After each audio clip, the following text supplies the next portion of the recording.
사사기 7장 1절에서 8절까지의 말씀을 한 절씩 교독하여 봉독합니다. 여룹바알이라 하는 기드온과 그를 따르는 모든 백성이 일찍 일어나 하롯셈 곁에 진을 쳤고 미디안의 진영은 그들의 북쪽이요 모레산 앞 골짜기에 있었더라.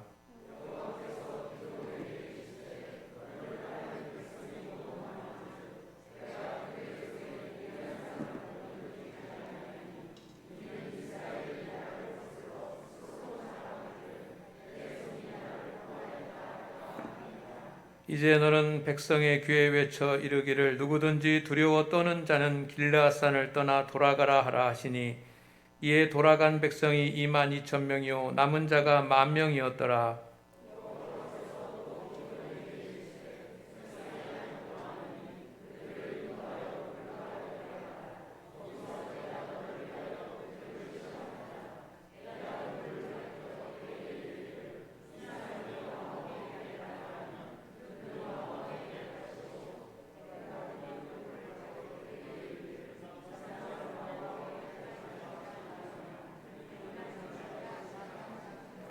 이에 백성을 인도하여 물가에 내려가매 여호와께서 기드온에게 이르시되 누구든지 개가 핥는 것 같이 혀로 물을 핥는 자들을 너는 따로 세우고 또 누구든지 무릎을 꿇고 마시는 자들도 그와 같이 하라 하시더니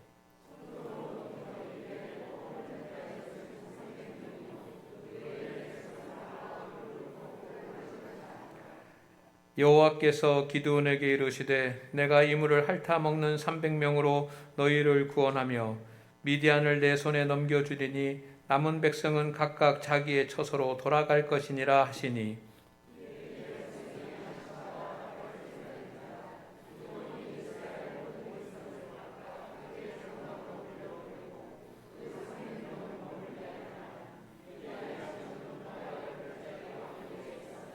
아멘.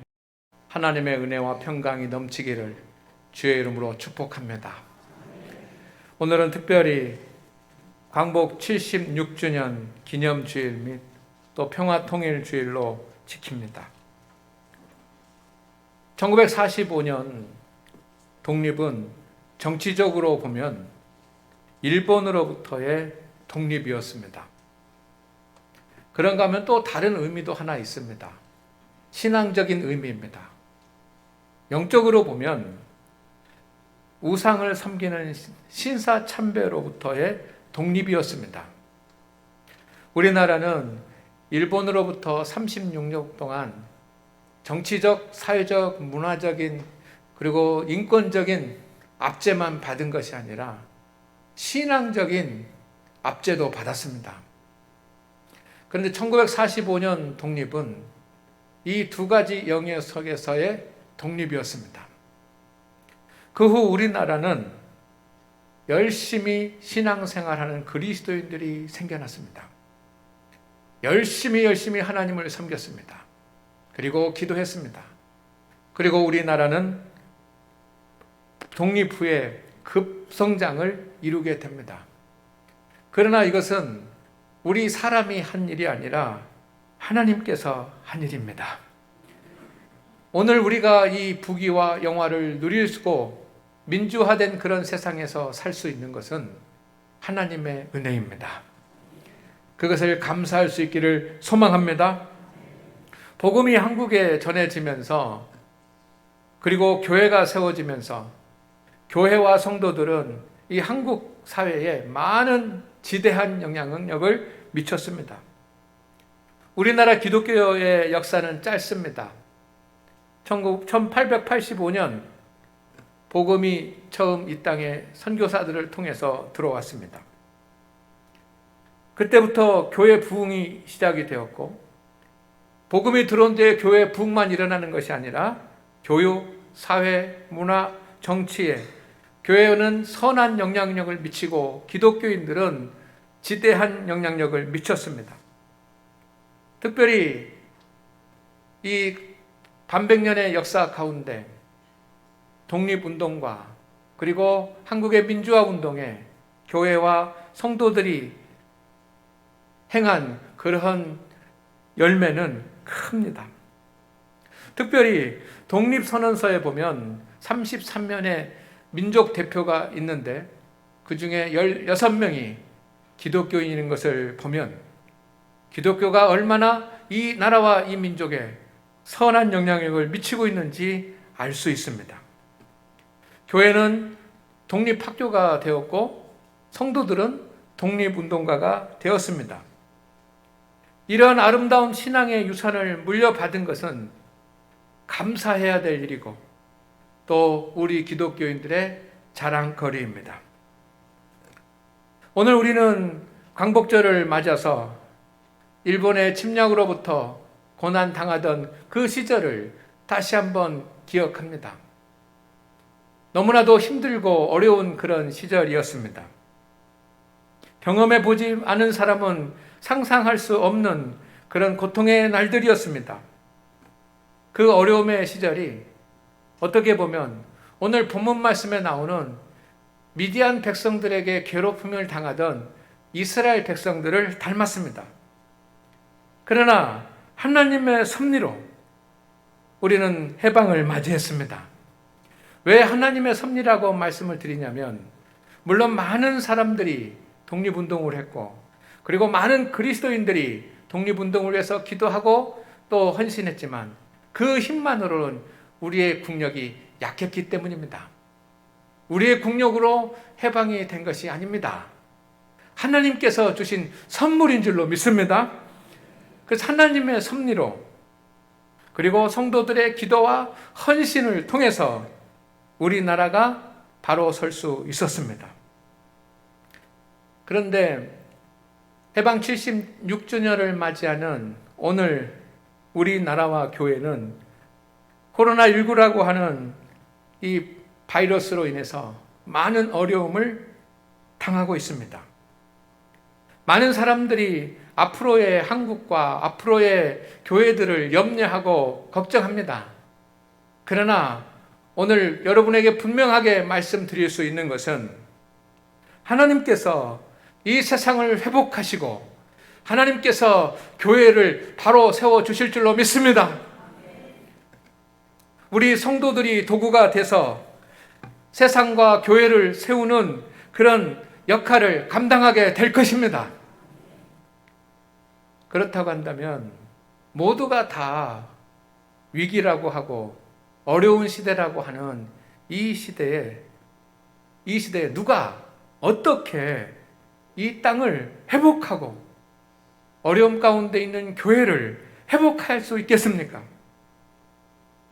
기드온 사사가 나라를 다스리던 그런 시대 이전, 기드온이 하나님의 부르심을 받기 이전에는 드보라라고 하는 사사가 있어서 그 사사가 나라를 다스렸고 나라는 태평성대에 이르게 됩니다. 그런데 이렇게 나라가 잘 살게 되고 평화를 이루게 되자 하나님의 백성들은 엄청난 잘못을 하나님께 행하게 됩니다. 그것은 산 꼭대기에다가 바알 신전을 짓고 그 옆에다가는 아세라 여신의 목상을 만들어서 세웠습니다. 그들이 잘 살게 되고 평화하게 되니까 하나님을 떠나서 우상을 섬기면서 그렇게 살았습니다. 그때 하나님께서는 그것을 보고만 계시지 않으셨습니다. 그들이 하나님을 떠나 우상을 섬긴 결과로 하나님은 이스라엘 백성들을 미디안 손에 붙이셨습니다. 미디안의 군대가 쳐들어와서 이스라엘 백성들을 괴롭힙니다. 하나님의 심판이고 하나님께서 이스라엘 백성들이 다시 돌아오게 하시는 하나님의 기회였습니다. 백성들은 7년 동안 괴롭힘을 당합니다. 여러분 계속해서 미디안의 군대가 쳐들어와 가지고 7년 동안 괴롭히니 어떤 일이 일어나겠습니까? 백성들은 자신들이 살던 땅에서 더 이상 살 수가 없었습니다. 그래서 산으로 숨어 들어갔습니다. 산에 굴을 찾아 굴 속에 들어가기도 하고 산에 구덩이를 파고 그것에 숨어 지내기도 했습니다. 산속에 피신하여 살게 됩니다. 이스라엘 백성들이 소망을 가지고 밭에다가 농사라도 지으려고 씨를 뿌릴 양이면, 그때 미디안 군대는 메뚜기 같은 그런 많은 군대를 끌고 들어와서 이스라엘 백성들이 심어놓은 그런 씨앗을 다 황폐하게 만들어 버렸습니다.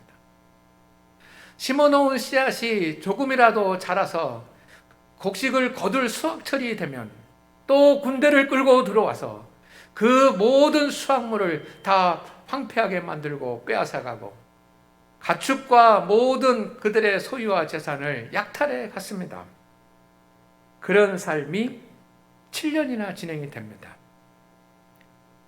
그래서 신명기 6장 6절에 보면 그들의 삶을 궁핍하게 되었다라고 말합니다. 그들이 지금까지 만들어 왔던, 노력해서 이루어왔던 산업은 무너졌고 가정은 파괴되어져 가고, 그리고 민족이 그들에게 해줘야지만 되는 민족 시스템이 있는데 민족 시스템이 작동하지가 않습니다. 가장 근본적인 생존권의 문제가 심각해져서 해결할 방법이 없습니다. 나라도 손을 대지 못합니다. 이스라엘 민족의 멸절 위기가 찾아왔습니다. 이스라엘 민족의 멸절 위기라고 하는 것은 또 다른 의미로 신앙 공동체의 붕괴의 위기입니다.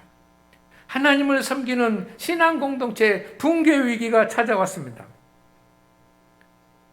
오늘날 우리의 상황과 흡사하지 않습니까? 어려움 가운데 있는 나라, 그리고 그로 인해서 모든 것이 잘 제대로 운영되지 않는 교회, 그 당시 상황과 오늘날 상황과 비슷합니다. 저는 여기에서 한 가지 교훈을 먼저 생각을 해봅니다. 그것은 뭐냐면, 이스라엘이 왜 이렇게 미디안의 침략을 받아서 황폐한 나라가 되었느냐라고 하는 겁니다. 그것은 성경에 기록된 대로 분명히 그들이 드보라 시대의 그런 태평성대를 누릴 때 하나님을 저버리고 산에 바알 신전을 짓고 아세라 목상을 만들어 세우던 그 우상을 섬기던 불신앙 때문입니다. 여러분, 아무리 어려운 시대라도 교회와 성도들이 살아있으면 하나님께서 그 민족과 사회를 지키십니다. 그러나 교회와 성도들이 바로 서지 못하면 우리가 사는 세상이 어려워질 수 있습니다. 저는 요즘 팬데믹 현상 가운데 있는 이 세상도 이런 의미와 전혀 무관하지 않다라고 생각을 합니다. 그러면 누가 이 문제를 해결하겠습니까? 미디안의 군대가 매일 쳐들어와서 약탈해가고 침략해가고 뺏어가고 가정을 파괴시키고 자녀들을 끌고 가고 여인들을 농락하고 하는, 그런데 누가 그런 어려운 문제를 나라를 위해서 해결하겠습니까? 또 누가 해결해야지만 됩니까? 그런데 안타까운 것은 당시에 그 문제를 해결하겠다라고 나서는 사람이 아무도 없었다는 겁니다. 모든 사람이 다 두려움 가운데 떨고 있었고, 그리고 어려운 그런 상황 가운데 절망하고, 그리고 불평 가운데 있었습니다. 시대에 분노하기도 했습니다. 그러나 내가 이 문제를 좀 해결해 보겠습니다. 내가 작은 힘이라도 보태서 미디안 군대를 물리쳐 보겠습니다라고 하는 사람은 아무도 없었습니다. 근데 오직 한 사람이 아니죠. 오직 한 분, 하나님께서 미디안을 물리칠 그럴 계획을 세우신 줄로 믿습니다. 하나님은 기드온을 선택을 하셨습니다. 기드온을 부르셨습니다. 그리고 기드온은 하나님의 명령에 따라서 군대를 모집합니다. 많은 군대가 모였습니다. 32,000명이나 되는 군대가 모였습니다. 근데 하나님은 다 돌려보내라고 하십니다. 그리고 300명만 남기었었습니다. 여러분, 이것을 통해서 우리가 알 수 있는 것은 어려운 가정, 어려운 교회, 어려운 시대, 어려운 나라를 극복하고 회복할 수 있는 것은 숫자가 많아야 되는 것은 아닙니다. 아멘입니까? 하나님의 일은 숫자가 많다고 되는 것이 아닙니다. 따라합니다. 문제 해결은 하나님께서 하십니다. 오늘 이 세상의 이 어려운 문제, 코로나 이 팬데믹의 현상도 인간이 수고하지만 방역도 하고 백신도 만들고 치료제도 만들지만 근본적으로 해결하실 분은 하나님이십니다. 그것을 우리는 믿습니다. 하나님께서 하실 줄로 믿습니다. 해결은 하나님께서 하십니다. 그런데 하나님의 뜻을 따르는 온전한 믿음의 사람들을 통해서 역사하십니다. 그런 의미에서 그 기드온의 300용사가 바로 교회입니다. 따라하겠습니다. 교회가 기드온의 300용사입니다. 아멘입니까? 교회가 기드온의 300용사라고 하는 말은 성도가 기드온의 300용사라고 하는 뜻입니다. 다 같이 합니다. 성도가 기드온의 300용사입니다. 성도가 기드온의 300용사라고 하는 말은 바로 내가 기드온의 300용사라고 하는 뜻입니다. 같이 합니다. 내가 기드온의 300용사입니다. 아멘. 오늘 이것을 우리가 깨닫고 돌아간다면 그것이 은혜요 복입니다. 기드온 시대나 오늘 시대나 사회가 비슷합니다. 나라와 교회가 어려움 가운데 있습니다. 이러다 보니까 사람들이 염려하고 또 서로 비난하고 서로 분노하고 하는 사람이 많습니다. 그런데 이렇게 분노하는 사람들은 많고 비난하는 사람들은 많고 하는데 내가 해결해보겠다는 사람은 적습니다. 작은 힘이지만 돕겠다고 하는 사람은 찾아보기 어렵습니다. 오늘 우리의 문제를 해결하기를 가장 원하시는 분은 하나님이십니다. 하나님은 우리나라를 더욱더 견고하게 세우고 하나님은 우리들의 교회를 더욱더 복되게 세우실 줄로 믿습니다.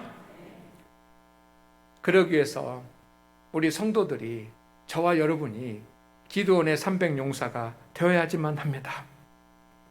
성도 여러분, 하나님께 쓰시는 사람은 누구입니까? 온 이스라엘 백성들을 필요로 하지 않으셨습니다. 32,000명의 사람들을 필요로 하지 않으셨습니다. 300명으로 메뚜기같이 공격해오는 미디안의 군대를 상대하셨습니다. 그리고 이기게 하셨습니다. 300명은 훈련된 용사들이 아니었습니다. 미디안을 이길 무기는 칼과 창이 아니었습니다. 오늘날 이 나라를 살리고 교회를 더욱더 부흥시킬 사람은 특별한 능력을 가진 사람들이 아니라 믿음의 사람입니다. 성도 여러분, 우리는 코로나 시대 빨리 코로나가 지나가야 되겠다라고 생각하지만 이 때에 교회를 더욱더 교회되게 하고 나라를 더욱더 나라답게 만들어야지만 됩니다. 그러나 우리 힘으로는 안 됩니다. 하나님께서 하십니다.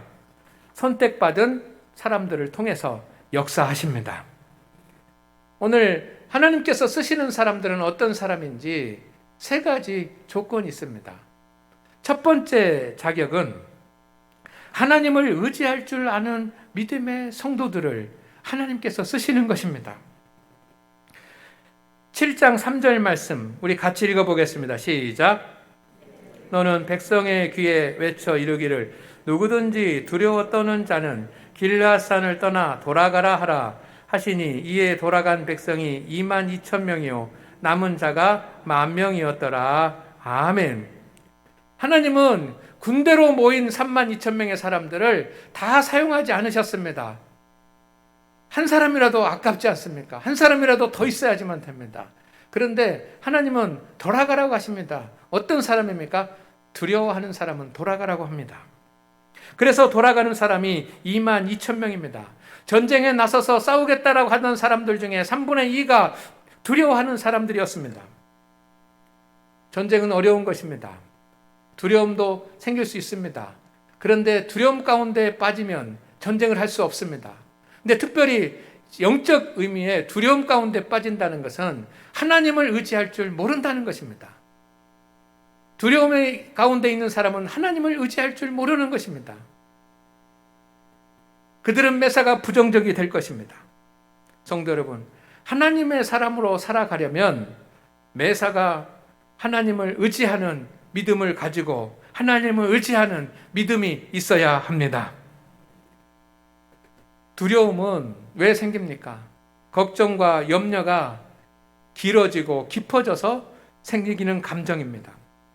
저는 앞으로 우리나라 이 코로나 시대를 잘 극복하는 것도 정말 큰 과제이지만 이후에 우리나라를 생각하면 참으로 염려가 됩니다.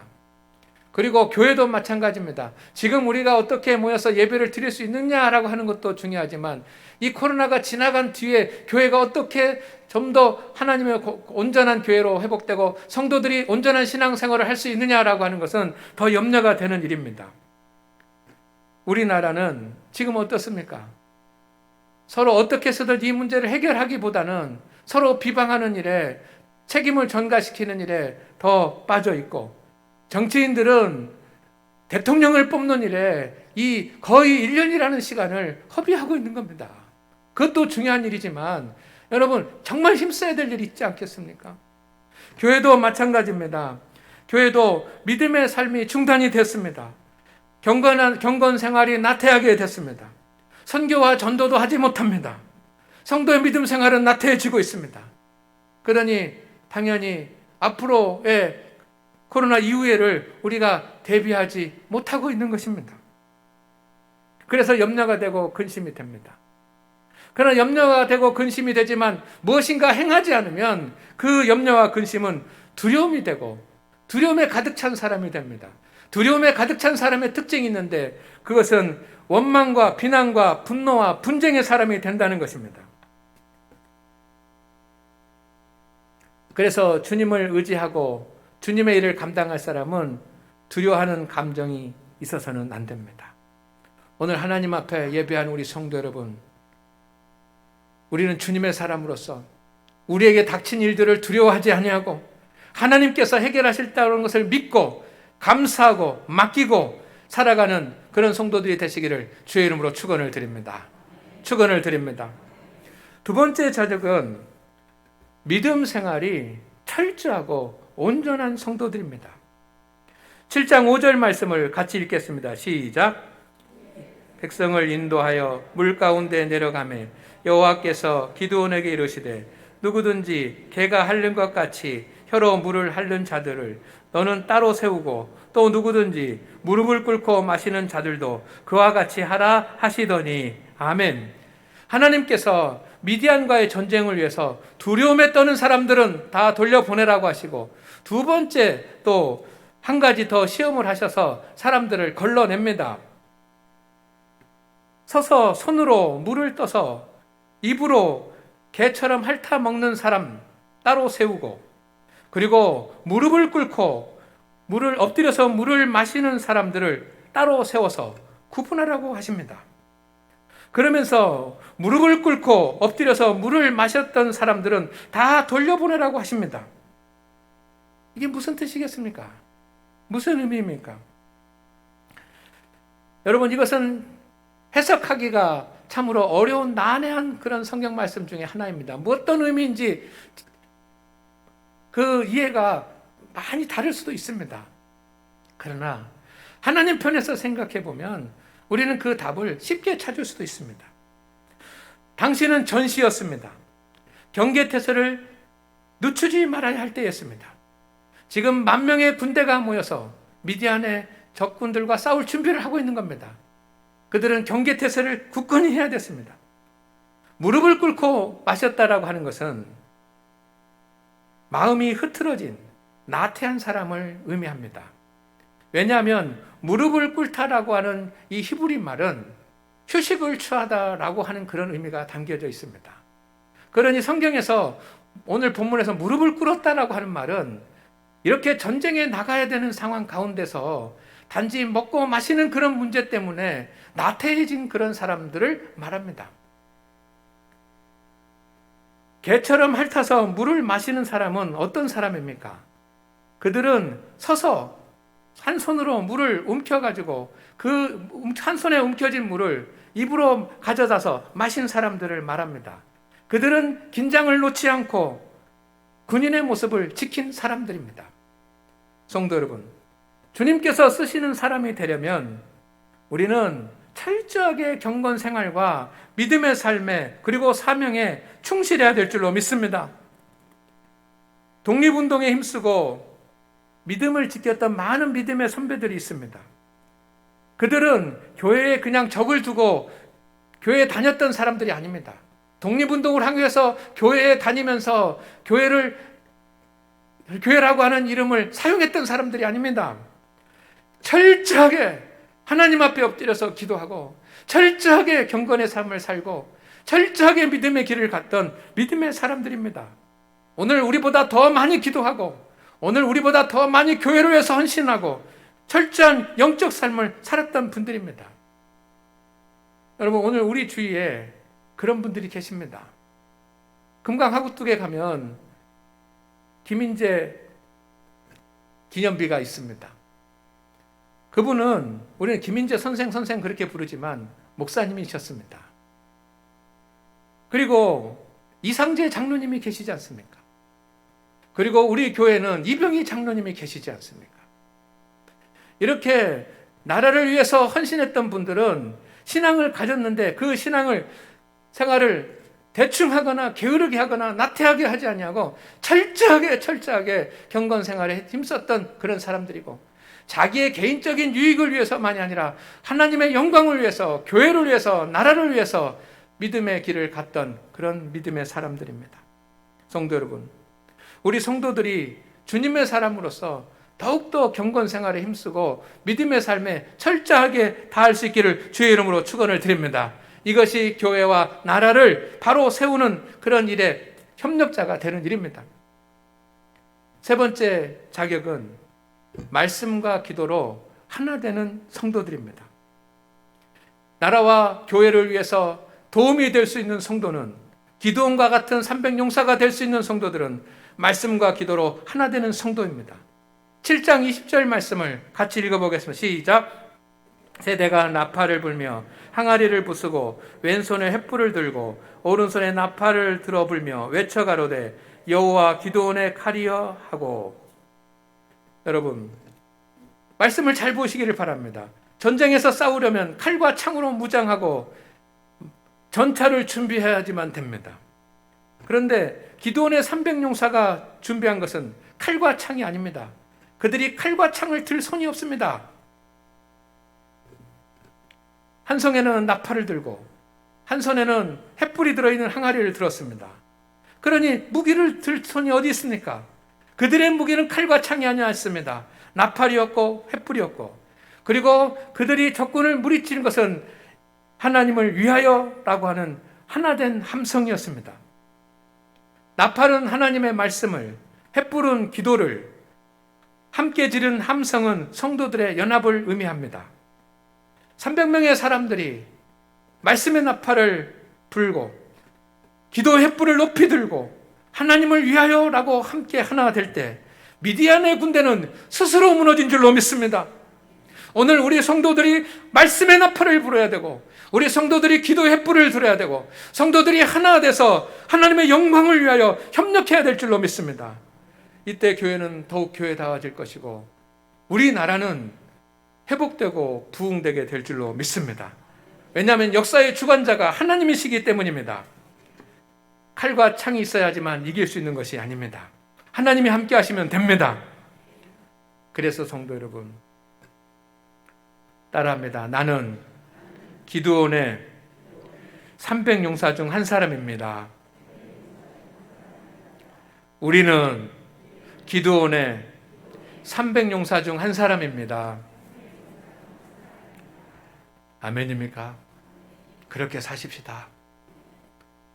누가 이 나라를, 누가 교회를 온전하게 하고 회복할 것이냐라고 기다리지 말고 저와 여러분이 기드온의 300용사가 돼서 하나님의 복을 만드는 그런 믿음의 용사들이 되시기를 주의 이름으로 축원을 드립니다. 하나님께서 우리와 함께 하실 것입니다. 이것을 믿으십니까? 기도합니다. 주의 하나님, 오늘 믿음으로 살아가는 우리 성도들에게 주의 은혜와 은총을 주시옵소서. 믿음의 성도들의 기도와 헌신으로 이 나라를 해방시키고 독립시켜 주셨습니다. 지금 어려운 때입니다. 나라도 어렵고 교회도 힘든 시절을 지나고 있습니다.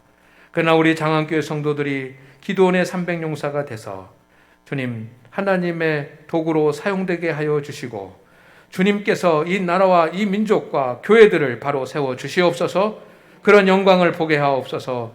예수님의 이름으로 기도드립니다. 아멘.